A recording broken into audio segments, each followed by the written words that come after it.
Good afternoon, it's Lee Cassidy from Tactile Technology, and we've got another one of our sessions where we're looking at meter. So it's our lunch and learn, a little bit late lunch, but still a lunch, and we're going to talk about everything that's meter. So I'm going to get Dimi in first, and then we're going to talk about what we've covered so far. So this is our third session. So what we covered so far then about meter? Lee, first of all, thank you for having me here. It's a nice session to wrap up on number 3. We spent the last 2 sessions, which hopefully people can obviously watch retrospectively as well, about why meter is here as a business, right? It's not like the world lacks another company to build switches and access points, right? It's a bit more than that, right? So we're looking at the whole network ecosystem and trying to figure out ways in which we can help everybody involved, from the resellers, the channel, the installers, all the way to the customers. And we're trying to align incentives in making sure that us delivering a solid and robust network automatically will benefit down the line the people who are using it. And we talked about the incentive side of it. You're getting paid on the basis of delivery of a usable and available and high performance network, rather than using the alternative, which is buying kit and effect having to upgrade it on a regular basis, upgrade licenses and things. So it's a slightly different approach, isn't it? So the customer and meter are actually aligned in trying to achieve the same thing. Yeah, I mean, that's right. It's like a utility approach in the end, right? I mean, when you move into a premises, you call an electricity provider, etc. You sign up, you look at the rates, you sign up for a long contract, and if you're not happy with them, you go and choose somebody else, right? At no point that particular vendor will ask you to purchase the wires in the house, etc. And you yourself, might actually not be interested in checking them, right? You just expect that when you plug in something in the socket, it just works pretty much all the time. So that's how we see networks. Again, networks underpin most of the things we do today, right? As humans, as a society. And for us, it's as important to have access to them as it would be to have access to just any other utility. Yeah, and coming on to that, that's where the meter name comes from. So it's effectively delivering network, as a utility, like you would measure with an electricity meter. So it's that type of meter rather than a space. But there is a measure of meter or square footage where we actually come up with a pricing for it as well. So not to be confused. So we've covered off a number of things. Last week, we also covered some of the infrastructure. We talked through the different components that could be purchased, firewalls, switches of different types, from SFP based to standard RJ45 ports. We talked about some of the add-on components like wireless access points. We also talked about futures of what's coming with some of the PDU technology, so we can actually switch things on and off as well. And finally, out of band connectivity using 4G, 5G as well. So what we're going to do now is talk about the management platform. So you're going to give us a demonstration of the management platform. We're going to look at things like dashboards and how you can actually use AI. And then at the end, we're going to do a little bit of touch on the roadmap and where we're going forward. So shall I bring up your screen so we can actually see the actual management interface? So there we go. Yeah. Nice. Well, first of all, just to mention that obviously meter is not a black box. We do a lot of the heavy lifting on your behalf when it comes to configuration, ongoing management, even installation if that's required. But at any given point, you do have access and a thorough understanding of what's happening in your environment. And in order for me to show you the first way you could do this is by what we call dashboard. So this is the dashboard that helps us manage all the meter offices in the world. We are a small company, but growing quite fast. So I suspect this will actually only grow in the coming months. But regardless of how many sites we have and whereabouts in the world, we can have this general overview that shows you the health of our entire estate, from the ISP circuits to our firewalls, switches, access points, and all the way to the end client.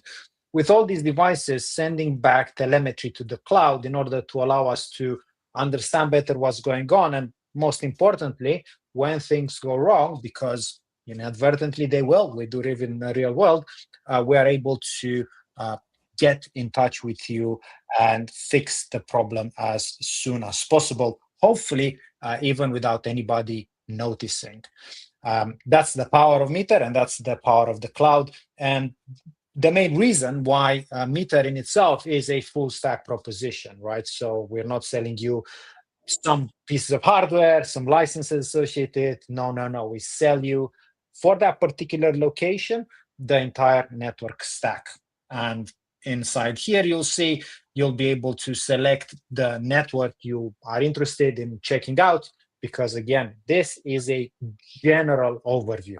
So you see here, for example, what's the preferred method of connection for different clients, any updates from a security point of view. Now, they could be from the IDS IPS engine. In this case, it's actually from the security radio on the access points, telling me that people might have plugged their own access points in the LAN, or might have actually spoofed the Meter SSID. Obviously, we are using a lot of engineering effort into this network, so that's the reason that we see this. So nothing to panic. On the bottom, you talked about the fact that we want to bring the PDU, the smart PDU, globally outside the North American continent, and that is because, as you can see here, not only you'll be able to interact with it, but at the global view, see exactly how much do your networking components consume. And that's quite important at the moment with the cost of electricity rising. It's one of the biggest costs when you've got equipment in a data center. Yes. I mean, yes. Don't remind me of that. But great point, anyways. So this report, as you can see, you can actually customize how long you wanted the report to show you, and at any given point, if you want, you can either select the networks from that particular tab or from this network tab here. So as you can see, the network that I want to focus today, primary, is the one at our San Francisco headquarters. And it's very easy to understand from just this line what components we have. 2 PDUs, 2 firewalls, 1 inactive, 1 in standby, switches, both access and distribution, and 20 or so access points with 2 WAN links as well. So you'll see, hopefully, how easy it is to understand. Everything is built based on a traffic light system, and we're trying to make things as intuitive as possible. So clicking on that particular network, it's the same report now, but now it's actually customized for that particular location. From the Insights tab here, because that's actually the network tab, you can actually delve deeper. For example, you might be interested to understand if there's any sort of issues. Again, these are related to any sort of security postures that might be broken and you might want to address, but also things such as perhaps new devices being configured but not done so properly. From this as well, we obviously give you a whole list of clients. You get lots of information, especially around the traffic types, how much they download, how much they upload. Any sort of connection events are put here as well. I really like this page. It's quite new for me because it just been refreshed a few weeks ago, but it kind of gives you a good understanding if you're troubleshooting on any sort of areas where you might need to improve the network.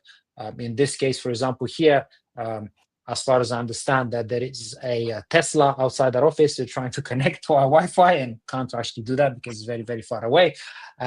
Nonetheless, it is very important to understand that us at Meter and Meter support is on standby. So in case any of these things pop up, in case you have any issues with performance, yes, you can troubleshoot things yourself. However, if you actually want some expert advice, that's what our support team is here for, and they're available 24/7. All you need to do is go in this support tab and raise a case with them.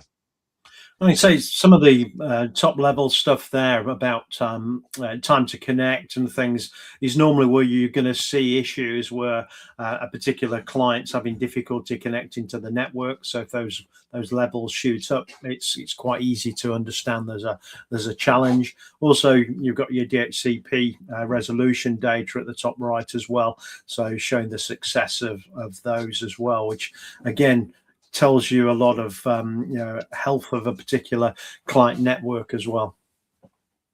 Yeah, I mean, and again, it's just there's a lot of data, but I guess if you just show a lot of data, that actually might be useless, right? We're always looking at smart ways to aggregate it in the most meaningful way, especially for people who have experience with networks and they actually want to be proactive and really get involved in running their meter infrastructure as well. Other things that I can do from here is I can actually monitor hosts. This is very useful when it comes to the way that our firewalls route traffic outside your network. All the ports on the firewall actually can be configured either to face upstream into your internet service provider or downstream into your local area network. Once you decide which ports you want to use for uplinks, doesn't really matter how you get to the internet, right? It can be a broadband circuit, it can be a 3G, 4G box on the other end, doesn't really matter. You then are able to track certain endpoints. Now, a lot of these are pre-configured and come out of the box. However, if there's certain endpoints that you are interested in because they might be something related to your business applications, you'll actually be able to set the test here, and then within the wide area network configuration of the firewall, you'll be able to specify active standby, active, and then what kind of thresholds you'd be expecting these tests to be at in order to consider an interface viable for transmission. Then we have topology. This is a nice tool at the moment used for troubleshooting and understanding how the network components sit together. So as I mentioned before, you will see the PDUs here connected to all the meter components, the primary and backup firewalls leading into a couple of core switches, and then onwards into another stack of switches in the IDF as access switches. And any of these are clickable. So at any given point, not only can click on a switch and understand exactly where it leads to, but by clicking this, you can actually directly go to the connection and understand, hey, where is this particular device connected to, and what is the path of that particular device as it traverses my network. And this is obviously important because as we troubleshoot things, we might be new to the network itself, and we might not know exactly how that network looks like. The last thing I wanted to show you before kind of showing you a few of the cool stuff from the products is the speed test, another feature that I actually haven't seen much deployed in other platforms, but definitely interesting in case you might have some issues with your internet service provider line. A lot of people do flag that up, and this can not only be run and replayed, but also automated at a particular time and date. So you can actually, every morning or every evening, you can actually run one, and you have all the reports here as well. Now, as you can see, there's lots of buttons here to, maybe for another day, a nice deep dive, possibly. You do have my details in case you want to actually spend longer to understand all the possibilities. Yeah, I mean, that is the traditional way that we have configured and troubleshooted networks. Okay, looks very good. So we're going to talk about how can we use AI in a way that's actually valuable to us, because a lot of people use AI in not the most valuable ways, but also a lot of organizations are selling their products on the basis that they are AI based technologies, but in reality just they've added a few chat sessions onto it to communicate, but it's not doing a great deal for them. But with Meter, the AI is focused about tasks that are going to be useful for someone who's managing or diagnosing a network system. So it's quite a different approach, isn't it? Yes, I mean, I'm going to give you three three examples that are very relevant, but as you said, we really don't want to use AI just as a buzzword. So pretty much everybody's happy and gives us a thumbs up. We want to look at ways that AI can help us and the customers scale. The first thing I really wanted to mention before going into use cases is that what you will see here is actually an AI model that's built in-house. It is a very small model. It only knows meter and networking. And the reason that we have built it is one, privacy. We don't really want to spit this in, for example, ChatGPT. Sam Altman is actually one of the investors and advisors. So a lot of people think that maybe we might be using ChatGPT in the backend. No, we want it private. We want it fast. And we also want to make sure that it doesn't make stuff up, which again, some of those general chatbots AI tend to do as well from time to time. The first thing that I like to use this for is troubleshooting, right? So yes, you have logs, and as a network engineer, I'm trained to look at them, so they make a lot of sense. However, maybe I don't have enough time, and I just want a brief overview of what's happening. Let's say we just upgraded the network with meter, and all of a sudden, my boss is complaining, right? So what I can do is I can query using normal language what was wrong with, and then start calling an interesting element. In this case, for example, Kit's MacBook Pro 2 last week. Give me a few bullet points. So the idea here is that instead of me looking through logs, again, this might be a network issue, but maybe it's a Windows update issue or a Mac update issue, or maybe there's an ISP line issue, right? We can't just assume that's the network or the Wi-Fi, as I know a lot of people do. This allows me to quickly go through the logs and understand whether or not this is a dead end, or if the AI would actually flag anything specific as well. So you'll see here observations within regards to signal, noise levels, data rates, etc. So you can see that there are some fluctuations, however, quite stable. So in this case, for example, I can start going down the rabbit hole, but maybe in this case I should be focusing on something else as well. So that's one thing to do. By the way, this actually understands most of the languages out there as well. So I'm using English, but might as well have used French or Spanish. It actually can speak whatever language you want. The second part, which I find it quite cool, it's already created here, is the ability to create custom dashboards. This was required always because people might want to track something specific or display it in a specific way. For example, uptime of links, client health. And from here, after the dashboards are created, share them with other admins. And every time an admin logs in, they'll be able to look at the canvas and see the actual numbers live as opposed to historical numbers. Last but not least, the last thing you can do is actually create configuration. So what I say create configuration is you can ask it to create things for you. However, it will actually always ask you to submit the changes, right? So not in create an SSID, rotating pre-shared key once a week, press enter, and it actually goes and does its own thing. That's definitely a no-go. But uncovering these configuration panes, allowing you to select things that are relevant to you and clicking submit. And by the way, the reason why this is on the right side instead of the left one is that if you are in need of doing this configuration on a regular basis, you actually, all you need to do is log in, click what's needed, and click submit, and then you're pretty much done in just a minute or so.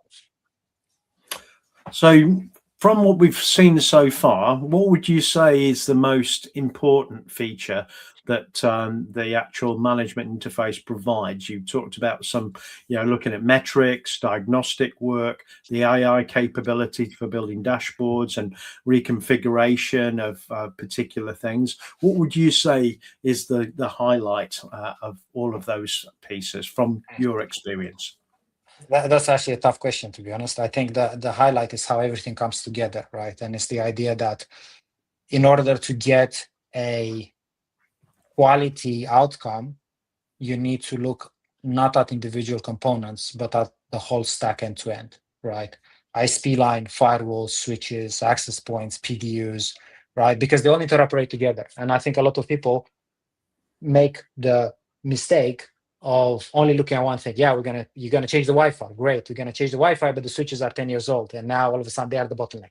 We're gonna change the switches, now the firewalls are the bottleneck, right? So they're always in that loop in which they keep patching things, but in the end, nothing actually works, right? So I guess maybe it's a good summary of the three sessions is that what we're trying to say is that, with our model, people can actually approach things differently and then focus on the outcome of a stable and solid network, as opposed to be reactive and just keep patching things around while the end users do not have a good experience. Okay. Straight away from what you've shown us today, I could see some ways we could improve things. We had a network issue a couple of weeks ago where we lost a particular fiber. It was the receive fiber between some switches that were all daisy chained along, because it was the only way to run those fibers for that particular site. And we lost the far end two switches, and we couldn't work out whether it was which switch it was and what actually had been lost. So from what you did earlier, I could see how we could find a resolution to that much quicker and do it remotely rather than having to physically go to site to actually look at what was going on. We would have had to anyway to fix it, because it was a particular physical fiber fault. But we would have identified what the issue is really quickly with that. So that was great. So what you're going to talk about now is a bit of roadmap, isn't it? We're going to talk through what's coming and what will actually make a big difference to people if they go down this route. I think it's kind of keeping it high level. Somebody once told me, sell lots on the track, right? Not know what's going to happen in the future, but just kind of give you an idea that obviously Meter is a small and growing company. So actually a lot of the work is happening in the back end to make sure that we can scale the operations and the support team that in the end will result in the networks to be deployed properly and run properly. Actually, in the last few months, we're actually just here in London, we have built our support team and our operations team, and we continue to scale it. So customers who might actually have sites around Europe and North America and soon Asia as well will be able to benefit from a entire Meter stack, regardless of their locations. When it comes to the actual physical devices, we are doing a great job in small and medium distributed types of sites. One thing that is on our mind is, being able to support a big enterprise campus, right? So you think about like multiple buildings or like a very high density multi-dwell units. That's something that kind of comes up, and as we scale, we get more and more requests. So kind of looking towards the end of the year, we'll see the introduction of not only very high throughput hardware, but also the software that's needed as well, right? So come next year, we probably might need to do one of these again because some might have changed, hopefully for the better. Okay. So I just want to remind people of how to get hold of you. So first of all, we've got Dimi's LinkedIn details there. So if you want to look Dimi up on LinkedIn and maybe connect and ask some questions directly, there are the details for that. And also the Meter website. So if you want to go and find more information about Meter, please feel free to go to the Meter website. But again, you should have seen my contact details through this video as it's been posted onto LinkedIn. So if you want to contact me and arrange a demonstration with Dimi and myself, or to investigate how it would actually fit into your organization, you can do that as well. So thank you very much for a very interesting coming up to 25 minutes around the command platform, the management interfaces, but also a quick review of what we talked about so far. So we'll be back with everyone next week. I'm not sure what we're going to cover next week because we've gone through quite a lot, but what we might do is do a recap on everything we've covered over the last 3 weeks, but talk about some highlights of it. So that'll be again 2:30 on Tuesday of next week, where we'll actually go into more depth. Thank you very much, Dimi, if you want to stay on afterwards after we shut down. And thank you very much again. Thanks, everyone. For a session. Thank you. Bye.